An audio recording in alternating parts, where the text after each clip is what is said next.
Very species failed the test, but Deathworlders just laughed. The Galactic Union was no stranger to the challenges of assimilation. Comprising over 1,000 species, its most celebrated accomplishment was turning raw aggression into enlightened diplomacy. New species seeking membership underwent rigorous evaluations. These weren't ordinary tests. They were trials designed to measure not just physical capability, but psychological resilience under extreme conditions. The trial was legend.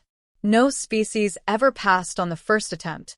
Even the strongest, most intelligent races emerged humbled, convinced they weren't ready. For the Galactic Union, this humility fostered cooperation. For humans, however, it was just Tuesday. The council chambers buzzed with activity as the humans entered. 5 representatives, clad in practical uniforms bearing insignias from various Earth nations, walked with a casual gait. Their relaxed demeanor caught the attention of alien delegates who murmured in curiosity. "They seem unconcerned," whispered Delegate Trakanai, a serpentine Zerakian. "Unprepared," countered Zlarn of the crystalline Nyrex, their glowing facets dimming in disapproval. "Hubris will humble them." Council leader Ural stepped forward, her towering, insectoid frame clicking against the podium. "Humans of Terra, you stand before the Galactic Union's trial of resilience. Be advised, all species who have come before you have failed at least once. The trial is not simply a measure of strength, but of adaptability, perseverance, and resourcefulness under duress." Captain Naomi Keller, the leader of the human contingent, smirked. "Understood, Council Leader. Ready when you are." Ural tilted her elongated head. "Confidence is admirable, but it often precedes regret. Begin." The room shifted. To the human delegation, it was like being dropped into an IMAX theater with 4D effects turned to 11. One moment, they were in a pristine hall. The next, a desolate battlefield sprawled around them. Burning wreckage, choking smoke, and howling winds set the stage. A deafening roar drew their attention as a massive creature, easily 20 meters tall with serrated appendages and gnashing mandibles, charged. The other delegates observed from a safe, separate dimension. Most leaned forward in fascination. Would the humans run? Attempt diplomacy? Cry for mercy, like the Ozdari, a species famed for their intellect, but fragile under stress? The humans laughed. "Lot of teeth on that one," joked Commander Imani Graves, her eyes scanning for cover. "Looks like something from the 80s. "Definitely worse than your mom's casserole," quipped Private Jenkins. Captain Keller sighed, drawing her sidearm. "Focus, team. Standard response. Prioritize survival, then elimination." They moved with synchronized efficiency, vaulting over debris, shouting directions, and coordinating without hesitation. Commander Graves threw what appeared to be a standard fragmentation grenade at the beast's feet. When it detonated, the shockwave sent the monster stumbling, though not for long. The humans weren't finished. Using smoke as cover, they scaled wreckage with what alien observers would later describe as reckless abandon. By the time the beast turned to swat at them, Keller was already atop its head, planting a detonator near a pulsating vein-like structure. She leapt free just as the creature bellowed its last. The observers were stunned into silence. As the trial continued, the challenges only intensified. An oppressive desert with boiling winds? Humans made jokes about Death Valley training, a mind-bending maze designed to provoke paranoia and hallucinations. Keller barked orders, and they navigated through like seasoned gamers tackling a particularly tough raid. Even the emotional manipulations, phantom voices of loved ones pleading for help, didn't crack them. At every turn, the humans treated adversity like an irritating but familiar friend. When they weren't meticulously strategizing, they were laughing. The trial ended abruptly. The chamber snapped back into reality, the humans standing just as they had at the start. But now, their uniforms were torn, faces smudged, and Private Jenkins carried what suspiciously looked like the severed claw of the massive creature. Council leader Ural rose slowly, her wings trembling. "You passed." On the first attempt, a ripple of shock swept through the chamber. "Well, that was fun," Jenkins remarked, tossing the claw onto the table with a loud thunk. Do we get t-shirts? Or is this one of those eternal glory things? You're always at a loss for words. How? Every species struggles. Some refuse to return for a second attempt. And yet, you laughed your way through. Captain Keller's face softened. With respect, Council Leader, you call this a test. For us, it's just life. Earth throws worse at us every day. Monsters, storms, psychological stress. We've got bears, hurricanes, and finals week. You adapt or you don't. Graves nodded. You see a trial. We see Tuesday. You all blinked. Perhaps it is not your physicality that sets you apart, but your resilience of spirit. Keller smiled. We call it humor. Turns out, laughter's good armor. Chapter 1. The Invitation. The message arrived in a burst of static and shimmering light, hovering midair like a holographic firefly. The transmission sender was unmistakable, a rare envoy from the Galactic Union, its sigil a mesmerizing swirl of colors representing countless species.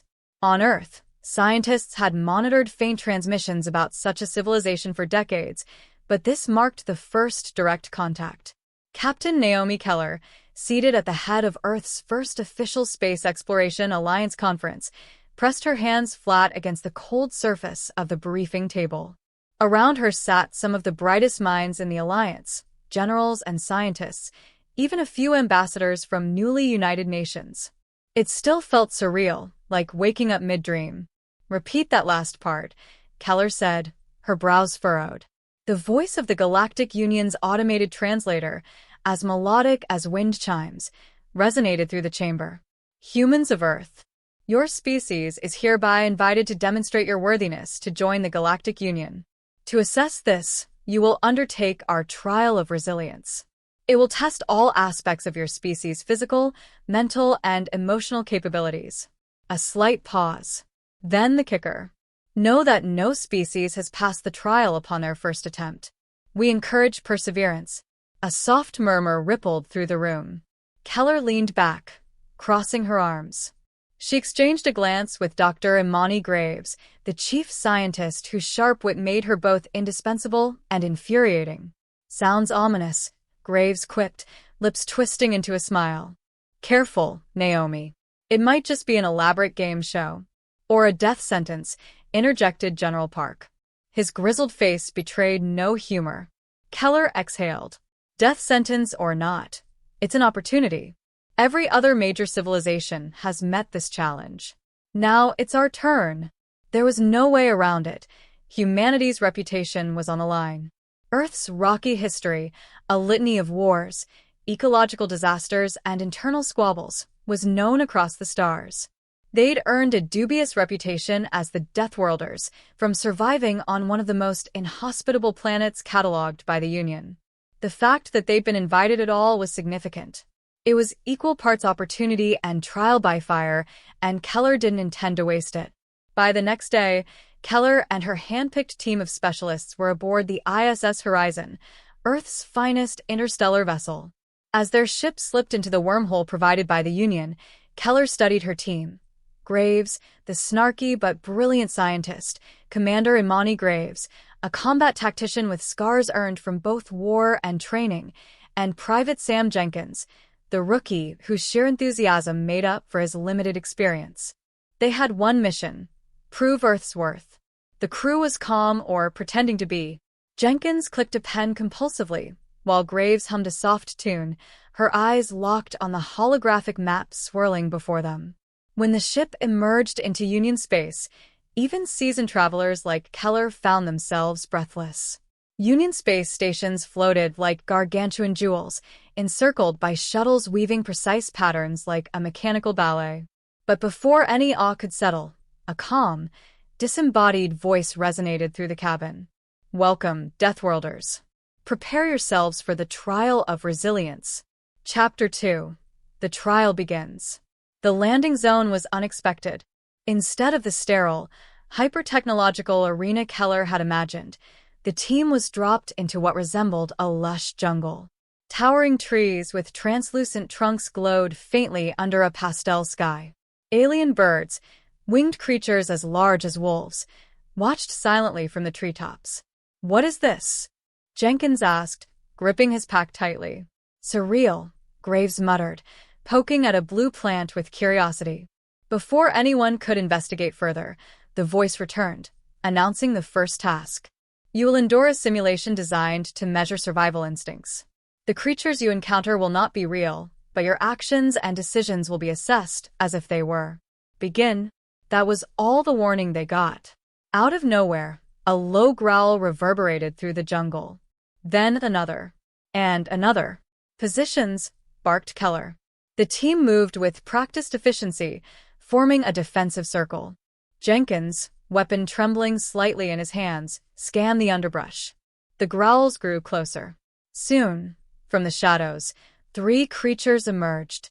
Their alien forms combined features from Earth's worst predators, muscular like a tiger, reptilian heads with gnashing teeth, and talons sharp enough to shred armor. "Nice pets," Graves muttered dryly. Keller narrowed her eyes. "Graves, cut the commentary." Jenkins' left flank. "Focus fire." The first creature lunged. It was faster than anything human reflexes should have handled, but Keller had seen worse in Earth's megafauna training scenarios. She sidestepped the swipe, firing cleanly at its joint. Graves and Jenkins backed her up, spraying concentrated rounds. Within minutes, the jungle floor was slick with simulated blood. Target neutralized, Jenkins panted, grinning despite the adrenaline coursing through him. "We're good at this." Before Keller could reply, a distant rumble shook the ground. As one they turned, beyond the trees, a massive shadow shifted. A larger, far more terrifying creature was stalking toward them, its glowing red eyes locked onto its prey. Keller raised her weapon, adrenaline burning through her veins. She smiled. "Looks like this is just getting started." Chapter 3: Predators and Prey. The massive creature crashed through the trees, its sheer size dwarfing the jungle predators that had attacked earlier.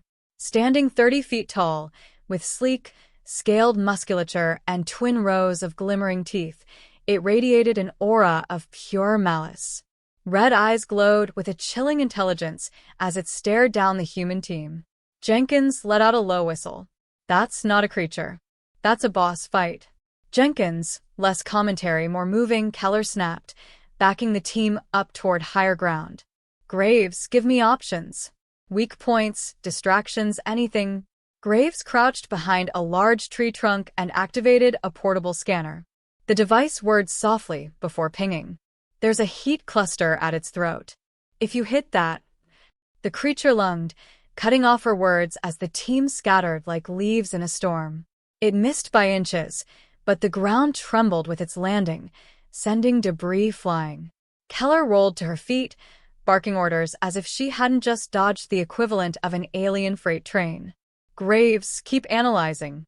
"Jenkins, circle right and find its blind spot." "I'll draw its attention." Graves shot her a wide-eyed look. "You what?" "Move," Keller shouted, sprinting forward before Graves could protest. The captain raised her rifle and fired off 3 shots, striking the beast squarely in the face. Its head snapped to her direction, and it roared with a guttural, ear-splitting fury that seemed to rattle her bones. "Yeah, come and get it," Keller muttered through gritted teeth, already diving out of its path. Jenkins, surprisingly nimble for a rookie, darted through the dense undergrowth, flanking the creature. He called out to Graves, "Hey, think I can use this grenade launcher? Or do we still care about non-lethal methods?" "Just hit the heat cluster." Graves snapped, already maneuvering toward an exposed ridge for a clearer shot. The monster lunged again, swiping with claws that tore a deep trench through the ground. Keller barely evaded, tumbling behind a rock for cover. She grinned, adrenaline pumping through her veins. "Is that all you've got?" Jenkins finally reached the creature's side. He raised the launcher, aimed for its throat, and fired. The weapon discharged with a satisfying thump, sending a round hurtling toward the beast. The explosion landed true, engulfing its head and neck in a fiery burst. It stumbled, letting out a shriek of pain. "That's what I'm talking about." Jenkins hooped. The celebration was short-lived. The beast shook off the smoke and embers like a wet dog shedding water. Its wounds were closing before their eyes. "Oh, you've got to be kidding me," Graves exclaimed, watching her scanner flash. "This thing's regenerating faster than anything I've seen. Keller, we need a plan, something big." Keller clenched her jaw, assessing the situation. She spotted a jagged cliff overhead, with massive boulders teetering precariously on its edge. A risky idea formed in her mind. "Graves, Jenkins, listen up. Drive it toward the cliff base. We'll bury it." Graves groaned. "Classic human solution. Throw rocks at it. You got a better idea?" Keller shot back, already moving. Graves and Jenkins worked in tandem, firing at the creature's legs and chest to provoke it into charging. It roared, eyes blazing, and bounded after them like an unstoppable locomotive. Keller scrambled up the rocky incline, adrenaline and determination pushing her onward. From her vantage point atop the cliff, Keller found her target, a loose cluster of boulders. One good shove could send them tumbling. Below her, Graves and Jenkins sprinted to safety as the creature arrived at the base, roaring up at her like a challenger. "Big mistake," Keller muttered. She planted her feet and gave the largest boulder a shove with all her strength. Gravity did the rest. The beast had just enough time to look up before tons of rock crashed down, burying it beneath an avalanche of stone. The ground quaked, then stilled. Silence returned to the jungle, broken only by the humans' labored breaths.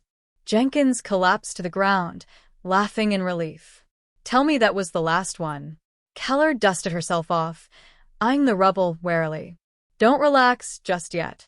This trial's barely begun." Chapter 4: Unseen Challenges. The jungle dissolved into a shimmering haze. The team found themselves standing on solid black obsidian in a vast, featureless space. Above them stretched a starless void, eerily silent. Before they could fully process the change, the disembodied voice returned. Phase 1, complete. Phase 2, psychological resilience, begins now. Graves frowned. Psychological resilience? Great, I love surprises. No sooner had she spoken than the environment shifted again. Keller felt a strange pressure in her head, as if someone were rooting through her memories. Around them, images began to materialize, terrifyingly familiar ones. They stood in what appeared to be Earth's surface, but it was warped, hazy, and unnatural. Smoke curled in the air, and distant screams echoed, faint but undeniable. The surroundings shifted constantly, a war zone here, a collapsing city there, even a sinking ship. Each scene seemed custom-tailored to prey on specific fears. Jenkins froze, his face pale. This is my hometown. The fire. How does it? Focus. Keller barked, gripping his shoulder. None of this is real. Stick to your training. The voice echoed once more. The mind is the greatest battlefield. The strongest civilizations faltered under this phase. Proceed. Graves was muttering under her breath, her usually composed demeanor cracking as the images shifted to a laboratory filled with wounded colleagues, desperate cries for help echoing in the sterile space. Graves. Keller called, snapping her out of it. Eyes forward. Don't let it get to you. How are you not losing it? Graves demanded, forcing herself to take deep breaths. I've faced worse than illusions, Keller replied sharply. We all have. Remember, this trial isn't about perfection. It's about perseverance. The scenes shifted faster, more violently, images assaulting their senses like a strobe light of trauma. Jenkins shouted, his composure breaking, while Graves dug her nails into her palms to stay grounded. But Keller stood firm, forcing herself to remain calm. Finally, the illusions faded and the voice returned. Impressive. Few endure this stage without breaking. Continue forward. The obsidian floor cracked, revealing a path ahead. A narrow, glowing bridge suspended over an endless void. Jenkins let out a shaky breath. Next phase, huh? How many more of these are there? Keller smirked, gripping her rifle. Enough to keep us busy. Let's move. The team pressed on, battered but determined, their laughter echoing faintly in defiance of the trial's harrowing grip. Chapter 5. The Bridge. The glowing bridge seemed to stretch into infinity, suspended above the abyss, like a shimmering ribbon of light. It was barely wide enough for one person to walk across at a time, and the glow shifted unpredictably, flickering as if it might vanish entirely. "Lovely," Graves muttered, eyeing the expanse with skepticism. "I've always wanted to walk on what basically looks like an interactive screensaver over a pit of doom." "We're not here to enjoy the scenery," Keller replied, gripping her rifle tightly. "Graves, you first. Keep your weight evenly distributed and move slowly. Jenkins, you cover the rear. No one rushes." "I hate this plan already," Jenkins grumbled as Graves took her first tentative step onto the bridge. Each step made the bridge react. A ripple of light expanded outward, as if the structure were alive and protesting their presence. Graves muttered under her breath as she advanced, her movements careful but determined. Then came the voice again, smooth and dispassionate. "This phase assesses coordination and trust under pressure. Not all who cross may succeed." Before anyone could process those cryptic words, the environment shifted again. The bridge trembled beneath their feet, and the void below seemed to move. Shadows began to rise from the abyss, forming indistinct figures, humanoid shapes with hollow eyes, twisting and bending unnaturally. Hell no," Jenkins said, aiming his weapon. "Hold your fire," Keller ordered. "They're projections. Probably more mind games to rattle us." The figures didn't attack but loomed closer, whispering words no one could fully understand. The sound was disorienting, like a distant cacophony of despair. Jenkins tightened his grip on his weapon, his face pale. Graves called over her shoulder, "Well, this is sufficiently horrifying. Could we move faster, maybe?" "You heard her, Jenkins. Let's pick up the pace," Keller said, stepping onto the bridge behind Graves. As they advanced, the bridge's glow grew brighter, as if responding to their presence. But so did the shadows. The figures twisted into recognizable faces, loved ones, friends, and comrades. Keller froze for a moment, staring at one particular shadow that bore a striking resemblance to her brother. It spoke, its voice hauntingly familiar. "You left me." Keller gritted her teeth. "Not real." She pressed forward, brushing past the projection with deliberate force. Graves reached the other side first, sighing with relief as the bridge shimmered solid beneath her feet. "I'm alive. Your plan worked." "Sort of." "Great. Your turn to catch me if I fall," Jenkins muttered, quickening his pace despite the ever-present whispers. When all three stood safely on the other side, the bridge dissolved behind them. The void was gone, replaced by a sleek chamber of metal and glass, where the disembodied voice awaited them. "Coordination successful," it declared. Final phase initiated. Chapter 6. The Choice. The chamber was unlike anything they'd seen before. Smooth, crystalline walls pulsed faintly with multicolored light, like a living organism observing their every move. In the center of the room stood two pedestals. One held a glowing blue sphere that radiated tranquility, the other, a red cube that seemed to hum with latent energy. The voice resonated. "This is your final task, the test of judgment. Each object represents a path forward for your species. The sphere will bring peace, unity, and harmony to humanity, but at the cost of progress. Innovation and ambition will stagnate. The cube, by contrast, ensures growth, discovery, and dominance. However, such a path will come with conflict, both internal and external. Choose wisely, for your decision will define your kind's legacy." The team stood in stunned silence. Graves was the first to speak, her voice low. "So that's it? Progress or peace? Neither option's perfect." Keller stared at the objects, her expression unreadable. "It's not a perfect galaxy. There's always a cost." Jenkins scratched the back of his neck nervously. "Not to be that guy, but do they seriously expect us to decide the future of humanity right now?" "I think that's the point," Graves said. "This trial isn't just about survival.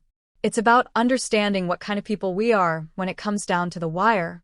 Keller stepped forward, eyeing the sphere and the cube with equal intensity. Her mind raced. Humanity had fought tooth and nail to survive Earth's challenges: wars, famines, natural disasters, and self-made crises. Their resilience came from struggle, not complacency. Yet the allure of peace was undeniable. After everything humanity had endured, didn't they deserve that? But at what cost? Would humans still be human without their drive to push boundaries, to dare, to dream, even if it meant conflict? Peace without progress isn't peace, she said finally. It's stagnation. We've never stopped growing, no matter how hard things got. Graves nodded. Agreed. We've always been the scrappy underdog who fights for the stars. I'm not ready to give that up. Jenkins looked between them. Guess that means we're choosing the cube, huh? Great. I didn't want to retire quietly anyway. Keller reached for the red cube.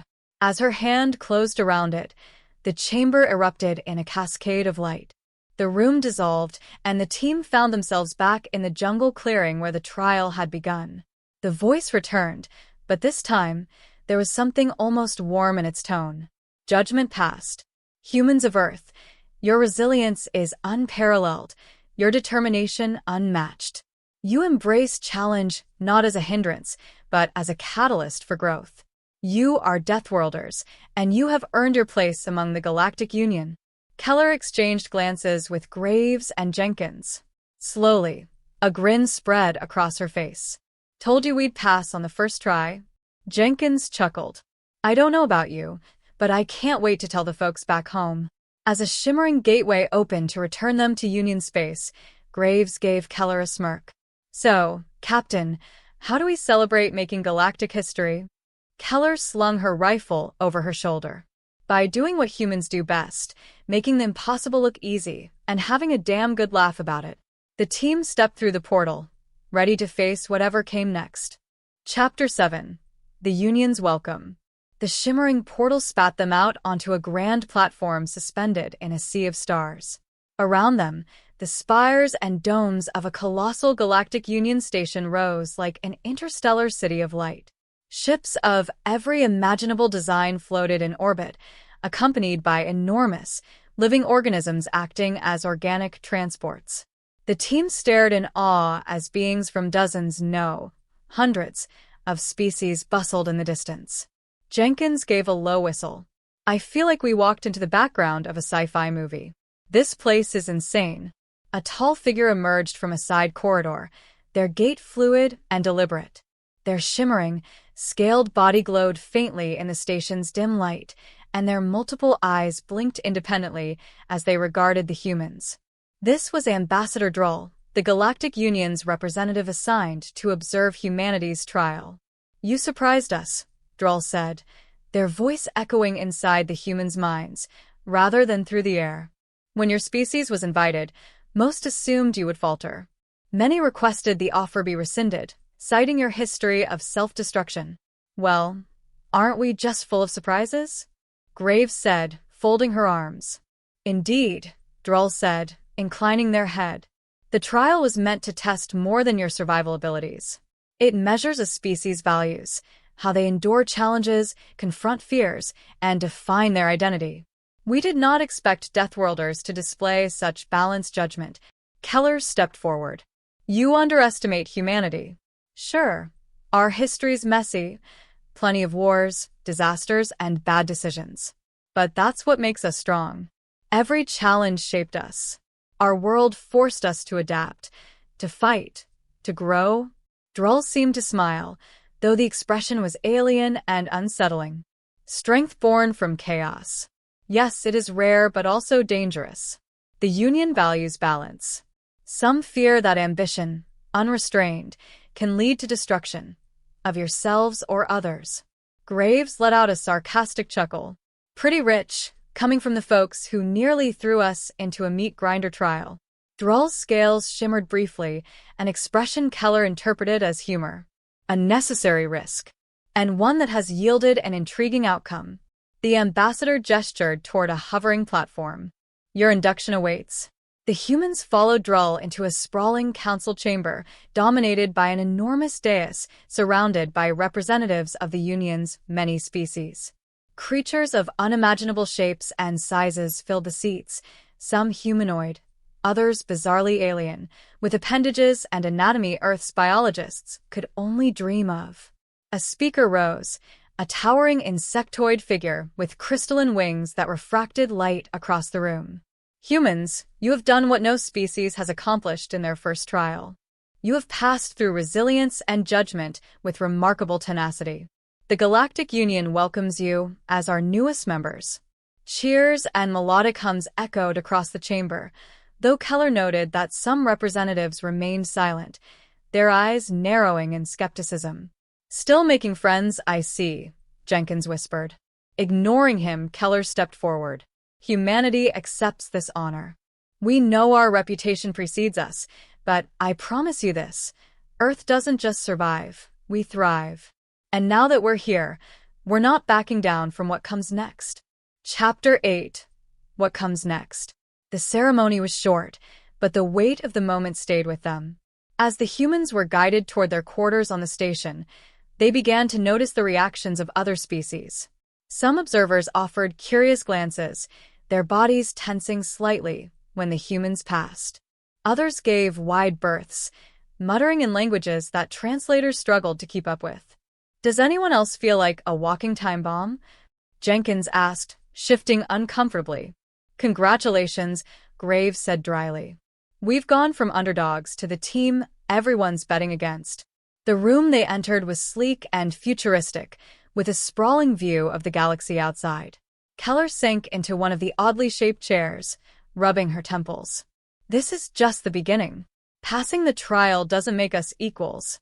They're waiting to see what we'll do next." Graves nodded.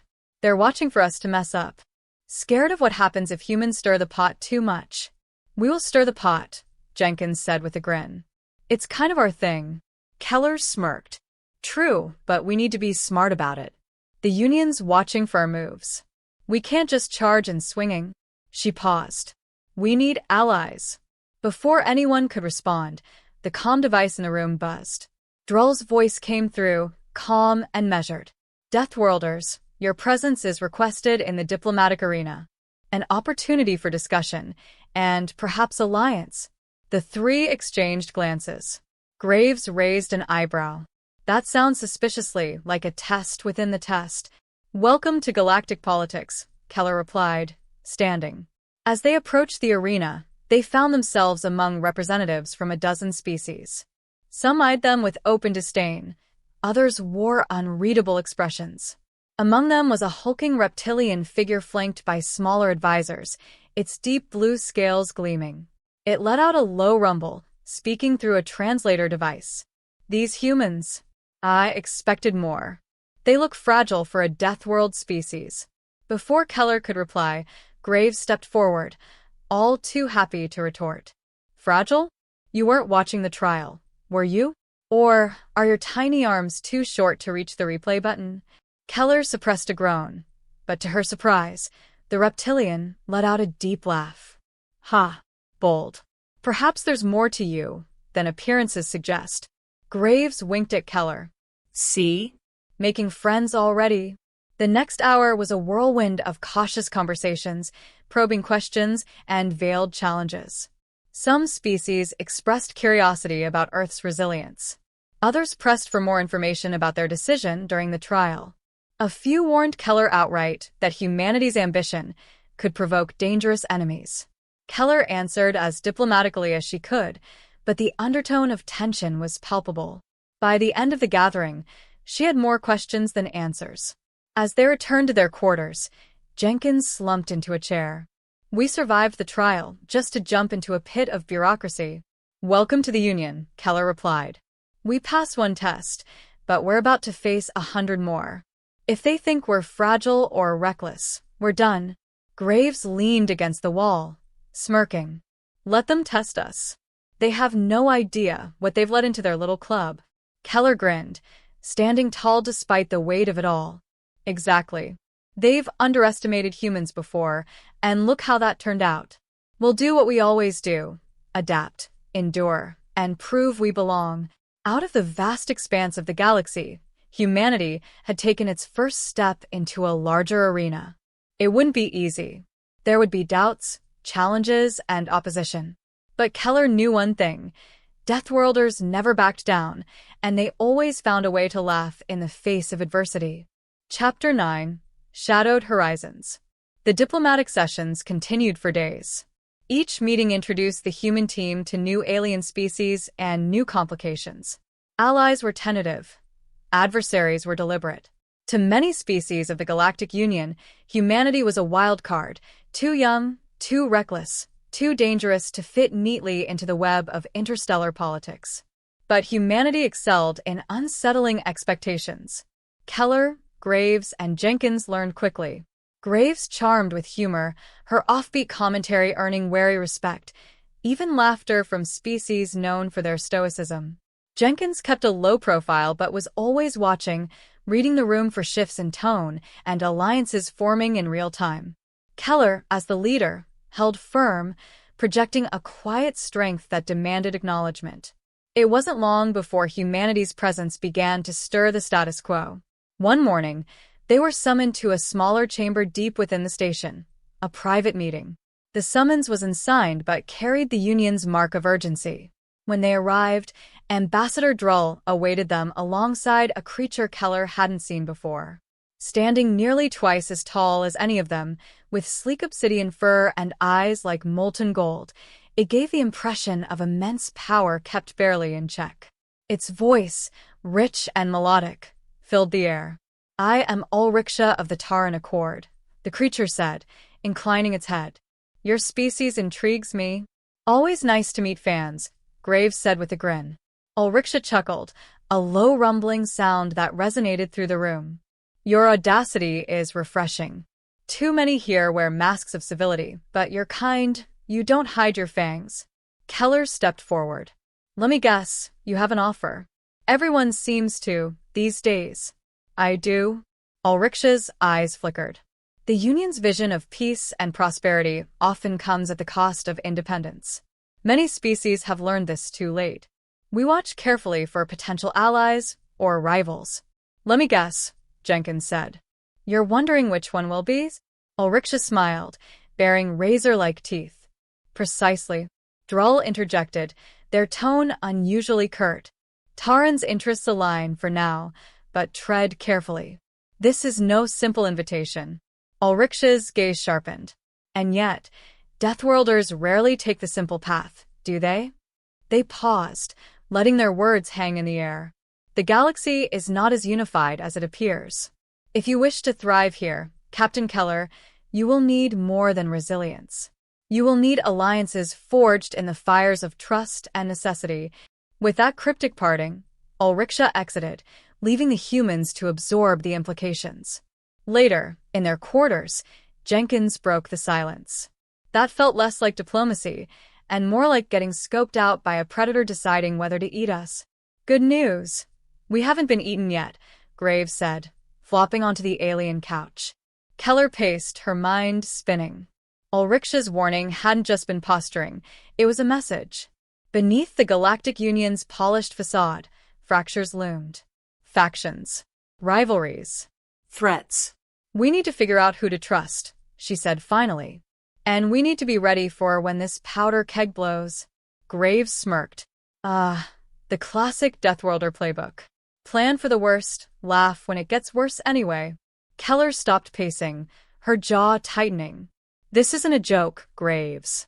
They're testing us every second, looking for a reason to shut us out, or shut us down. And if we're not careful, we'll be stepping into someone else's war before we even realize it." Jenkins nodded grimly. "Guess we'd better step up our game." Chapter 10: Trials Unseen. The Galactic Union Station was impossibly vast, but even so, news traveled quickly. Rumors of humanity's unorthodox trial performance spread, and with them came whispers of both admiration and suspicion. Keller and her team were on their way to yet another meeting when alarms blared through the station.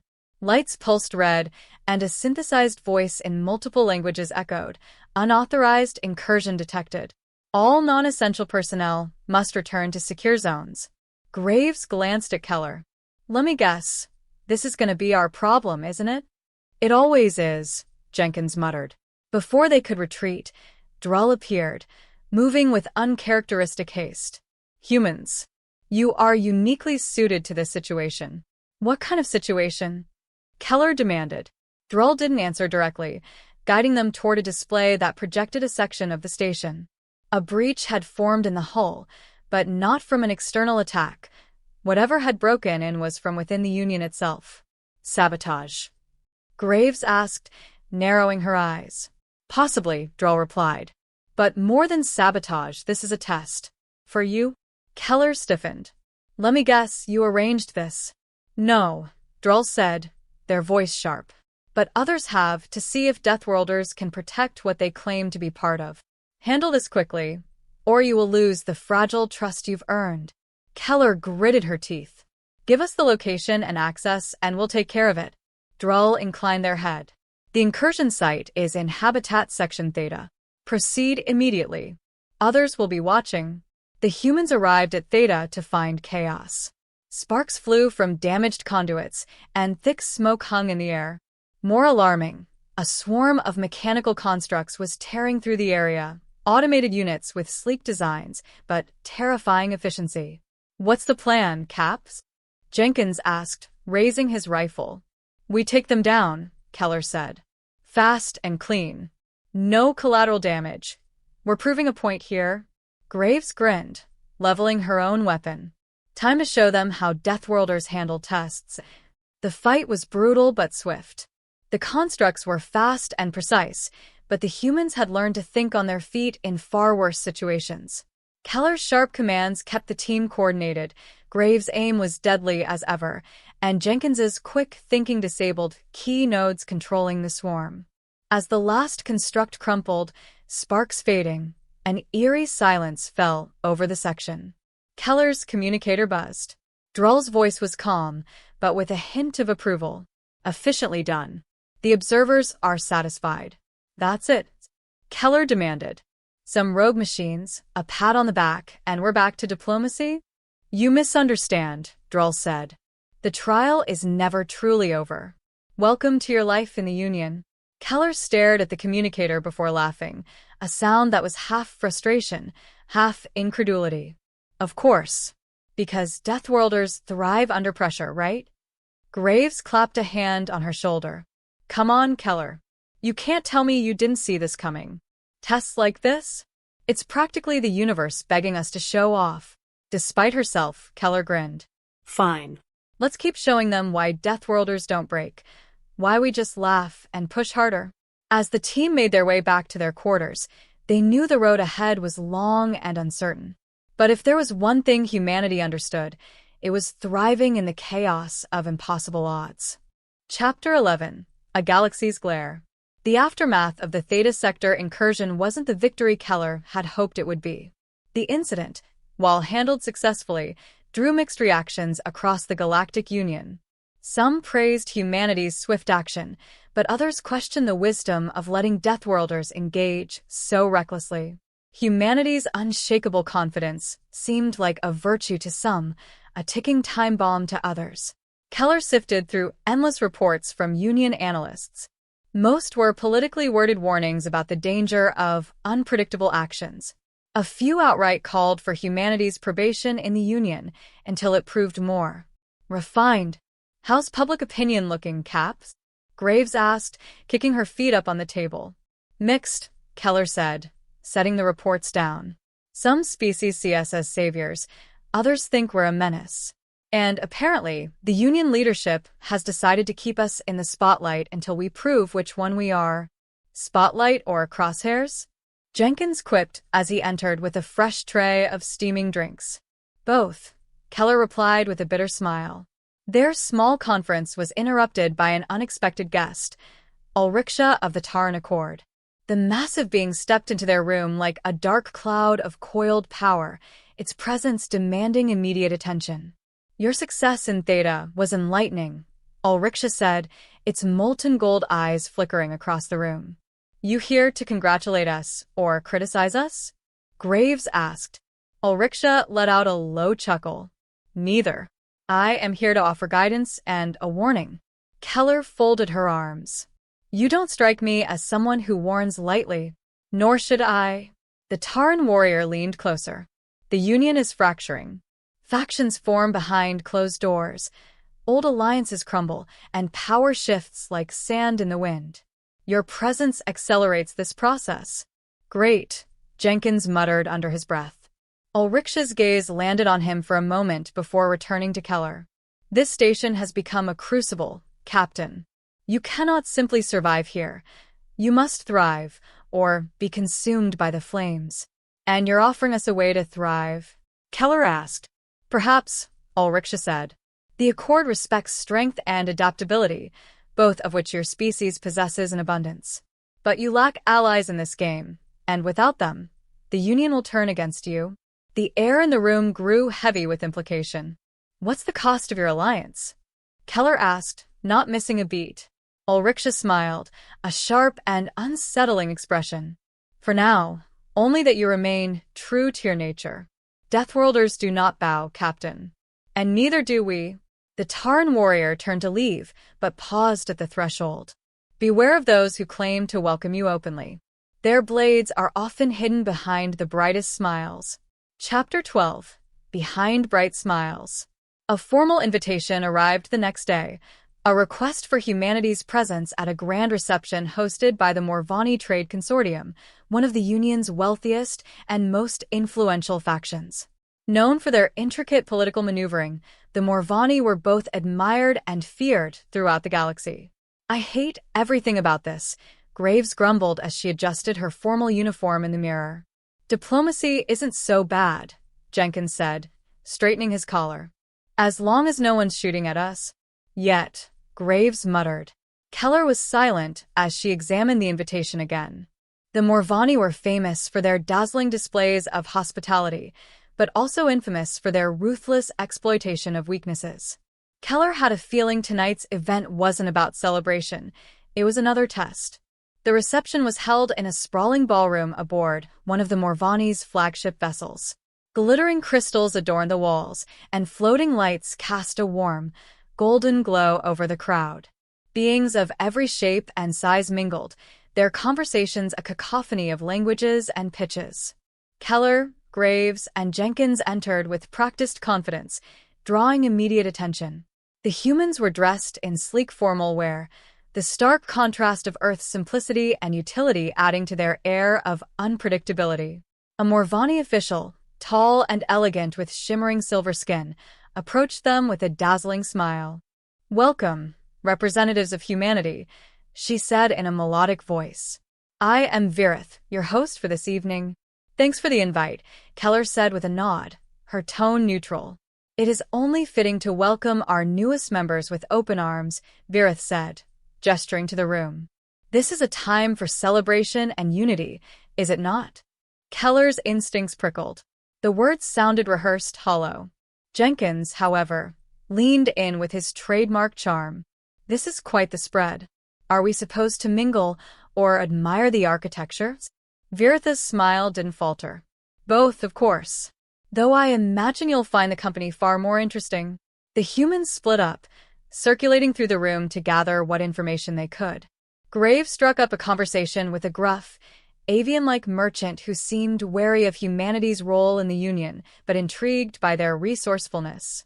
Jenkins managed to charm a group of aquatic diplomats who regaled him with stories of galactic trade routes and lucrative opportunities. Keller, meanwhile, found herself cornered by Virith near an opulent fountain that shimmered with bioluminescent fish. You must be proud, Captain, Virith said, her voice as smooth as silk. Humanity has achieved what so many have failed to do. Passing the trial was no small feat. It wasn't easy, Keller admitted. But humans are used to difficult odds. Indeed, Virith replied, tilting her head. And yet, success breeds suspicion. Many wonder if your resilience comes with a cost. What is it that humanity truly wants from the Union? Same as any member, Keller said evenly. Partnership. Trade. Knowledge. Viritha's smile sharpened. And power, Captain? Surely your kind seeks power, as all Deathworlders do. Keller stared her down, her voice like steel. Power isn't taken, Ambassador. It's earned. If the Union can't see that, maybe it's them who need to prove themselves. Viritha's eyes glittered, her mask of politeness slipping for the briefest moment. Such boldness, Captain. Dangerous if poorly placed. Before Keller could respond, the room went quiet. A projection lit up the far wall, displaying the Galactic Union crest. A voice echoed through the ballroom. Attention! Unauthorized actions have been detected within the Morvani diplomatic network. Investigation is ongoing. The gathered dignitaries erupted in murmurs, some with concern, others suspicion. Viritha's serene composure cracked for a moment before she recovered, turning to Keller with a tight smile. It seems, Captain, that someone wishes to disrupt our unity. Do tread carefully. I would hate for humanity to be implicated in unfortunate events. Keller met her gaze unflinchingly. You underestimate us, Ambassador. That's a mistake humanity's adversaries rarely get to make twice. As chaos began to ripple through the event, Keller motioned for Graves and Jenkins to regroup. Think they're setting us up? Jenkins asked, his voice low. No doubt, Keller said. They're testing us again, seeing if we fold under scrutiny or fight back. So what's the play? Graves asked. Keller straightened, her jaw set. We show them what humans do best: adapt, endure, and remind everyone why Deathworlders don't just survive. We thrive.